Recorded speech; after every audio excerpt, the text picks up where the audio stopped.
Baik, assalamualaikum warahmatullahi wabarakatuh. Waalaikumsalam warahmatullahi wabarakatuh. Oke, selamat pagi semuanya. Apa kabar hari ini? Baik. Oke, jadi selamat datang kembali di kelas akuntansi biaya saya. Untuk ketua kelasnya, saya persilakan untuk memimpin doa dulu ya sebelum pembelajaran dimulai. Baik, sebelum pelajaran dimulai, mari kita berdoa menurut kepercayaan masing-masing. Berdoa dulu. Berdoa selesai. Oke, saya presentasi dulu ya. Untuk Vina Aninda, Vina Hibatus, Kalia, Afrizal. Hadir, Pak. Oke, hadir semua ya ini. Oke, hari ini kita akan membahas proses costing ya. Minggu lalu kita bahas apa? Ada yang ingat? Ya, job order costing. Kalau minggu lalu itu kita bahas tentang job order costing. Sekarang kita membahas salah satu metode yang ada di perusahaan manufaktur, yaitu metode proses costing. Jadi sebentar.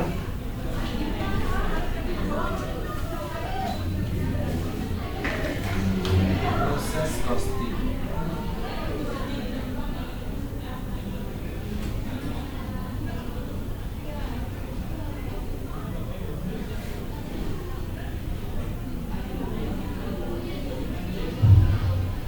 Muncul ya.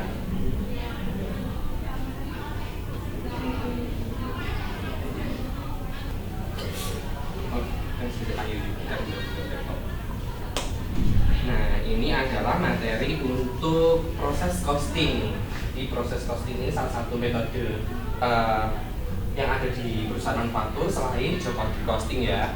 Oke, ini ada pengertiannya, ada sistemnya itu bagaimana. Saya akan langsung jelaskan ke ini ya prosesnya. Jadi ada 3 aliran yang ada di proses costing. Yang pertama yaitu aliran produk berurutan, ada aliran produk paralel, dan yang terakhir ada aliran produk selektif. Oke, nah ini adalah contoh untuk aliran produk berurutan. Ini ada 3 departemen, dari departemen pemotongan, perakitan, dan pengemasan. Ini ada produk yang sudah selesai di produksi di departemen ini, nanti akan ditransfer ke departemen ini. Lalu kalau sudah selesai di sini akan ditransfer ke departemen terakhir. Nah, ini contohnya itu adalah perusahaan manufaktur yang bergerak di bidang furniture. Nah, misalkan furniture itu kan butuh bahan-bahannya ini, misalkan di departemen pemotongan itu ada kayunya dipotong, terus dirakit menjadi kursi, meja, dan lain sebagainya. Lalu setelah dirakit, dikemas sehingga nanti endingnya akan menjadi ke barang jadi.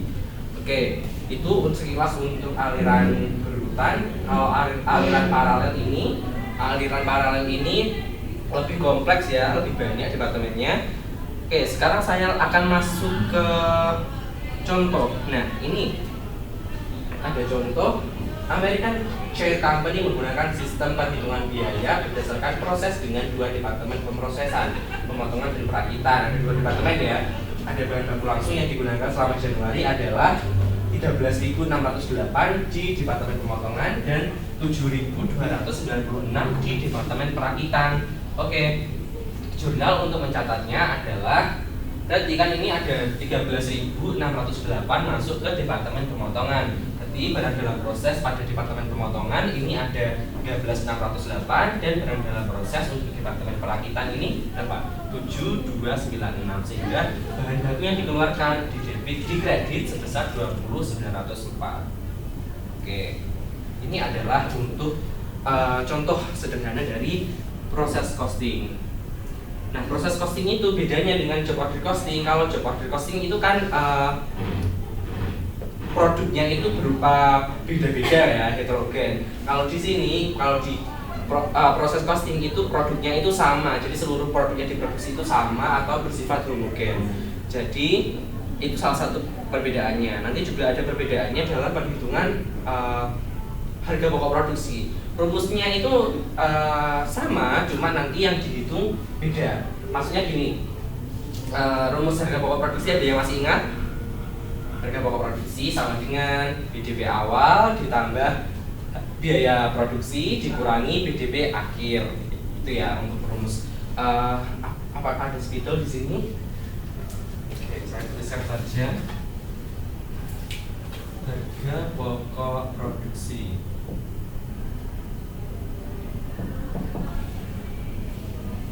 BDP awal plus biaya produksi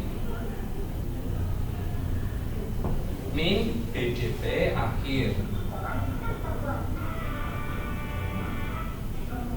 Oke, kalau ini adalah untuk harga pokok produksi. Kalau untuk biaya produksi ini tadi dari apa aja? Kemarin apa aja? Ayo. Biaya bahan baku, BBB, BTKL, tenaga kerja langsung, dan syaratnya BOP, overhead pabrik. Oke, sampai sini ada pertanyaan? Oke, kalau tidak, saya akan bertanya. Oke, saya mau bertanya ke Vina Aninda. Apa perbedaan produk di job order costing dan di proses costing?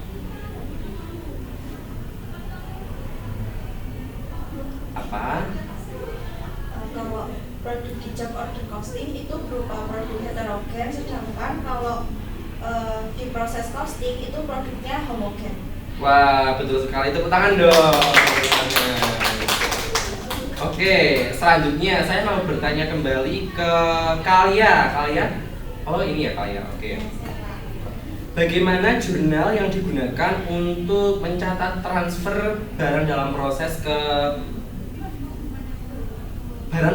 dari departemen pengemasan ke gudang menjadi barang jadi? Bagaimana? Jadi jurnal yang digunakan untuk mencatat transfer barang dalam proses dari departemen pengemasan ke gudang itu mendebit barang jadi kepada barang dalam proses. Oke, jawaban kalian betul. Cuma saya tambahkan sedikit ya. Kalau kan ini soalnya tadi mentransfer BDP dari departemen pengemasan ke gudang. Nah, kalau kita mentransfer BDP itu berarti benar debitnya itu adalah barang jadi. Cuma kita harus paham juga BDP-nya tadi dari mana. BDP-nya kan tadi dari departemen pengemasan. Berarti kreditnya itu harus dispesifikasikan kalau untuk proses costing, yaitu BDP dari departemen pengemasan. Oke. Pinter teman-teman ini. Oke, selanjutnya yaitu untuk Vina Habibatus. Oke, bagaimana perbedaan rumus menghitung HPP di perusahaan dagang dan di perusahaan manufaktur? Gimana kalau di dagang? Kalau di dagang HPP sama dengan, kalau di dagang HPP-nya itu dari persediaan barang dagang awal. Oke, persediaan barang dagang awal ditambah pembelian bersih. Oke. Kemudian dikurangi persediaan barang dagang akhir. Oke, betul. Kalau untuk di HPP perusahaan dagang itu ya. Kalau di HPP manufaktur bagaimana? Kalau di HPP perusahaan manufaktur itu hampir sama sih Pak. Gimana hampir samanya? Ayo. Persediaan barang jadi awal ditambah harga pokok produksi dikurangi persediaan barang jadi akhir. Oke, tepuk tangan semuanya. Oke, betul sekali ya. Kalau perbedaannya itu sama-sama, perbedaannya itu sebenarnya keduanya itu sama, persediaan ditambah kalau di dagang itu ada pembelian bersih, tapi kalau di manufaktur ada biaya produksi. Harga pokok produksi, tapi persediaan yang di awal yang ditambahkan itu beda ya. Kalau di dagang itu persediaan barang dagang, kalau di manufaktur adalah persediaan barang jadi. Oke. Afrizal, kok ngantuk? Jangan ngantuk ya. Ya, Jangan Pak. ngantuk, nggak boleh ngantuk. Oke. Jangan ngantuk dan jangan main HP ya. Oke, ini saya ada video. Silahkan teman-teman tonton. Singkat kok videonya, semoga nggak ngantuk ya.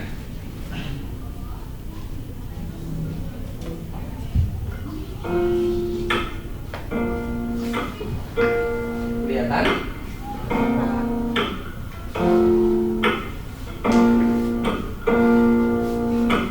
I used to about can't remember all the time has passed since 3rd of December. I scream, nobody can remember, but I bet you know the color of feathers.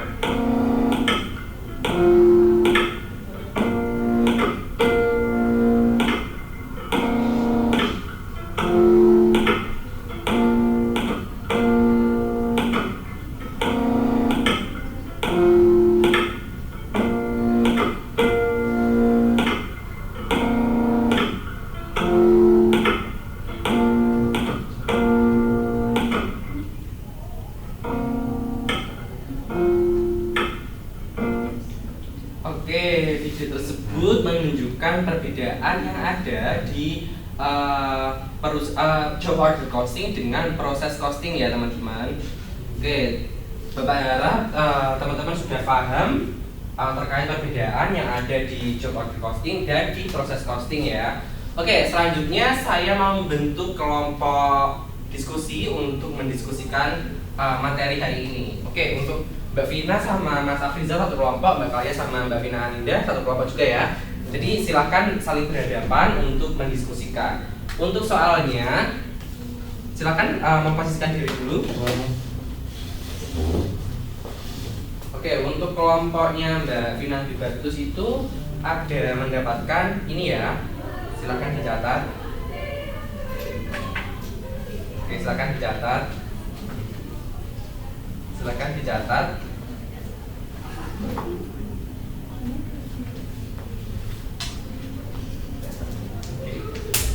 Untuk tugasnya yaitu mencatat jurnal untuk jurnalnya aja ya, nggak usah nominalnya.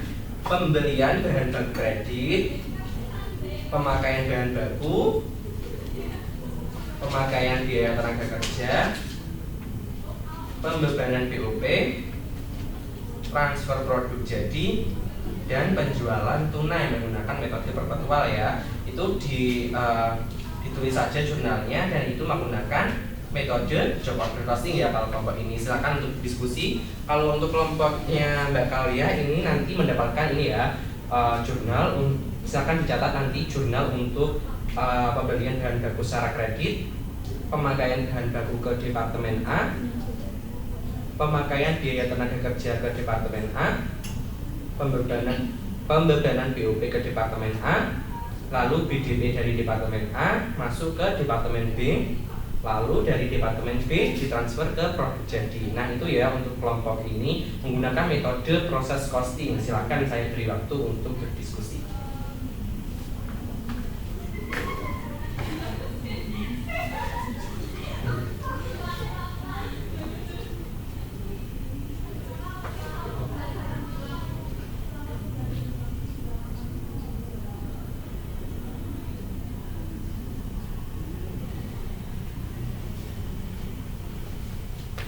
Oke, bagaimana Mbak kelompoknya, Mas? Masih nyari jurnalnya. Oke, jurnal yang kesulitan kira-kira yang bagaimana? Ya itu Pak. Penjualan tunai pakai metode perpetual atau transfer produk jadi? Nah itu Pak. Kalau transfer produk jadi itu kan dari departemen A. Oh maaf, itu dari proses produksi kan itu bentuknya BDP kan, BDP. Lalu ditransfer ke produk jadi, berarti BDP-nya harus dinolkan dengan cara di apa? Kredit dan didebitnya itu sebagai barang jadi. Oke. Makasih Pak. Oke. Dari kelompok ini apakah ada yang ingin kita ditanyakan? Kesulitan yang bagaimana? Yang terkait departemen A masuk ke departemen B. Oh, departemen A masuk ke departemen B. Jadi Sebenarnya seperti yang saya jelaskan tadi itu PDP-nya sama-sama yang departemen A itu di kredit dan yang departemen B di debit. Jadi tetap ada PDP, dua-duanya jurnalnya itu PDP, cuma PDP departemen A nanti di kredit, yang PDP departemen B di debit. Seperti itu ya, paham? Oke.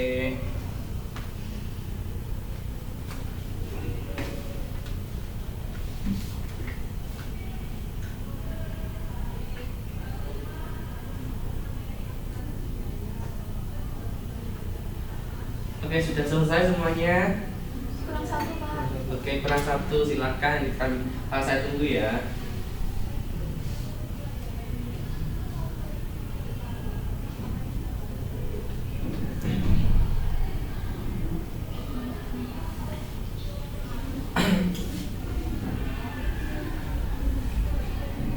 Pak, saya sudah, Pak. Sudah?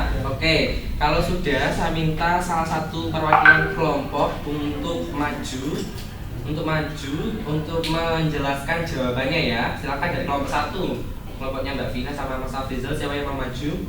Iya, Saya, Pak. Pak. Oke, silakan maju dan menghadap ke teman-temannya. Agak tengah Mas, agak tengah, agak sini. Ini jam dulu, Pak. Gak usah ditulis, dibacakan bisa, aja, Pak. bacakan aja.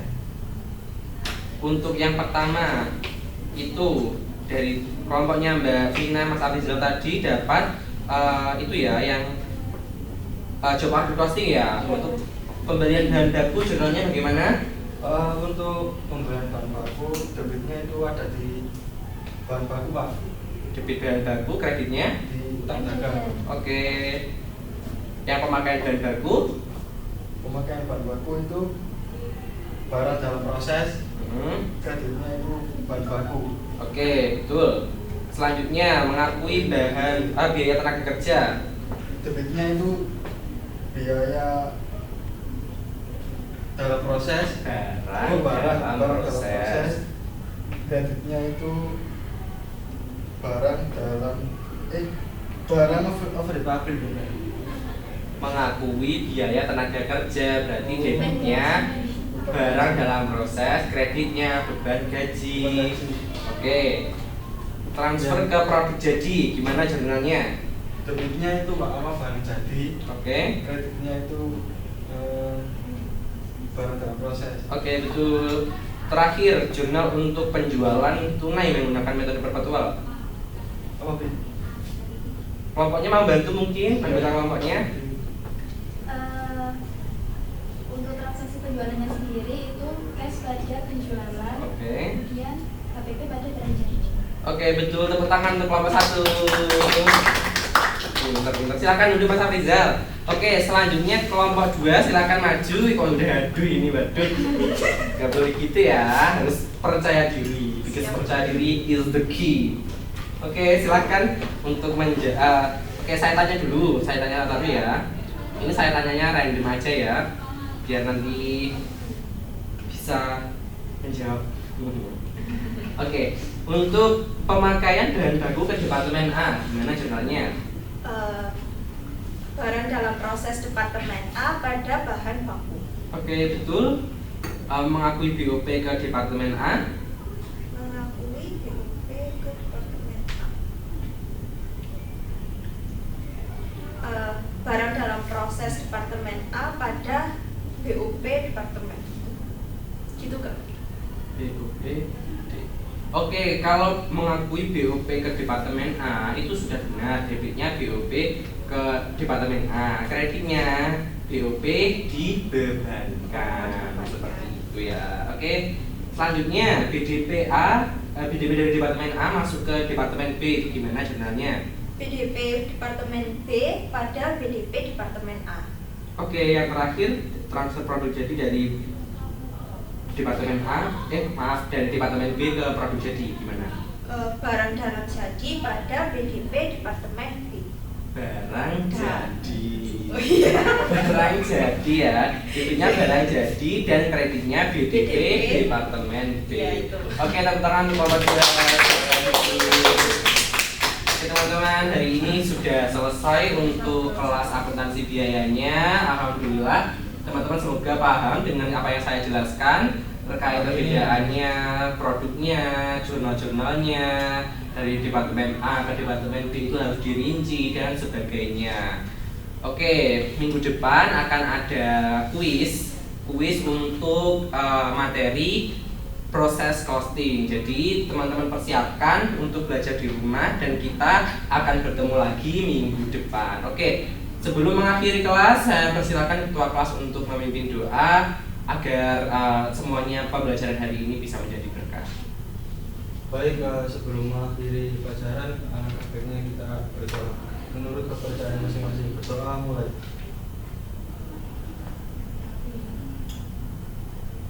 Berdoa selesai.